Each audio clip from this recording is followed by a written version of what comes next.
আসসালামু আলাইকুম। ঢাকা থেকে সিলেট রুটে আপনি কাকে এগিয়ে রাখবেন? বিলাস পরিবহন নাকি এনা ট্রান্সপোর্ট? বিলাস পরিবহনের বহরে হিনোয় কে-ওয়ান সহ বেশ কিছু ব্র্যান্ড নিউ মার্সিডিজ বেঞ্জ বাস যুক্ত হয়েছে। মার্সিডিজ বেঞ্জ ওয়েব ১৬ তেইশ সিরিজের যে বাসগুলো, এসি এবং নন এসি দিয়ে তারা সার্ভিস দিয়ে যাচ্ছে। তবে এনা ট্রান্সপোর্ট বেশ আগে থেকেই স্কেনিয়া এবং হুন্ডাই দিয়ে তারা সার্ভিস দিয়ে যাচ্ছে। সাথে মার্সিডিজ বেঞ্জ ওয়েব ১৬ তেইশ সিরিজ এবং হিনোয় কে-ওয়ান এসি এবং নন এসি বাস রয়েছে।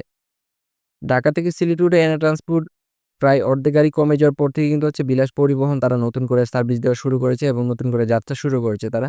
তবে এনা ট্রান্সপোর্টের উপরে হামলা খাচ্ছে কিছু ভাঙচুর এবং কিছু দুর্ঘটনার শিকার হচ্ছে এনা ট্রান্সপোর্ট। এটা উদ্দেশ্যমূলক নাকি কেউ করতেছে তা এখনো জানা যায়নি। তবে আপনি কাকে এগিয়ে রাখবেন ঢাকা থেকে সিলেট রুটে? এনা ট্রান্সপোর্ট নাকি বিলাস পরিবহন?